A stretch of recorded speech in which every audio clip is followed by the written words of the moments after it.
How should a Catholic think about and respond to the ideas of socialism?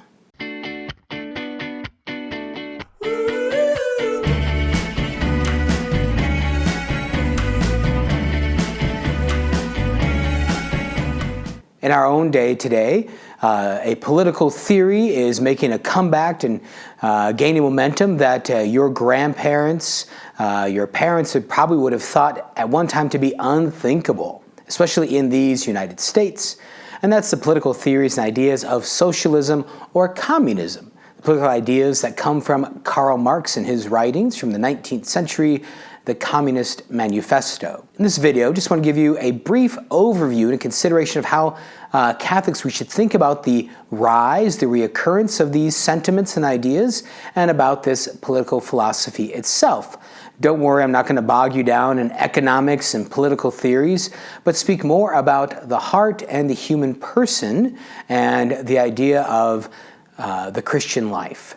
Now, the proponents of socialism in today's political climate and media climate are impassioned people. Now, there's certainly some that are off the rails and violent. You get the Antifa, anti-fascist group that is escalating and making violent actions and protests in places throughout the United States.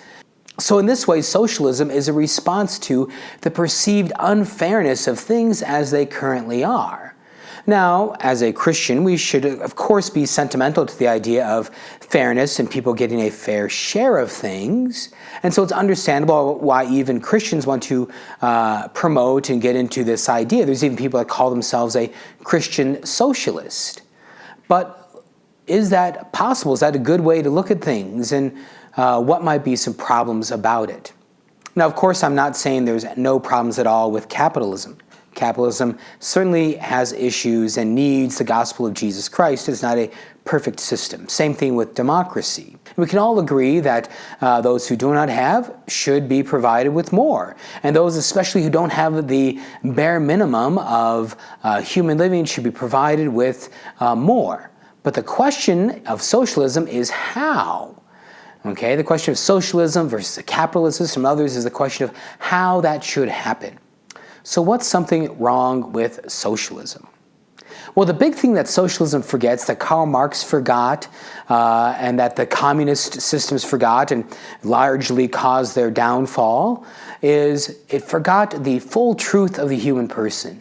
Socialism, Karl Marx, communism, they all fall short in what it means to be human and understanding what it means to be human. They reduce the human person to just a collection of appetites and capacities, the capacity to produce things, the capacity to consume things. But the human person is so much more than that. See, what this misses is that the human person is a spiritual being. Okay, you are a person with not just a mind to calculate, but a heart that desires and thinks and feels. And you are susceptible as well to the lies of the enemy, of Satan, of sin, who seeks to corrupt you and make you think things differently.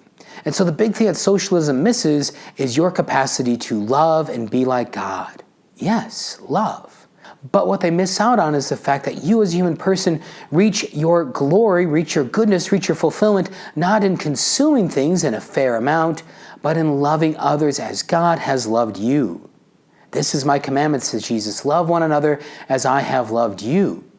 And so socialism will always fall short. Communism has fallen short. The teachings of Karl Marx fall short in this regard. And even a Christian socialism might miss this reality that you are made to love others and to care for your neighbor, to directly care for your neighbor, not to say, you know what, I mean, I know the Thompsons are in trouble, but, you know, they've got Medicaid, they've got the government, they've got other people that take care of them.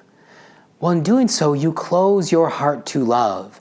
In doing so, you sell yourself short on the gospel of Jesus Christ and the heights of love to which he calls us. We can go deeper in detail on this, but I want to wrap this up.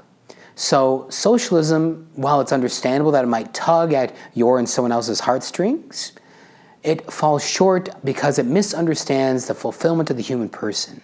The human person is fulfilled not as a consumer or a creator, but as a lover, one who gives and cares for neighbor and family and friends directly, not just indirectly through a government, through a tax, but directly by sharing with the fruit of their own labor to those whom they should love. I'm Father Andrew Dickinson from the Pius XII Catholic Newman Center. God bless you. I love you. Have a great week.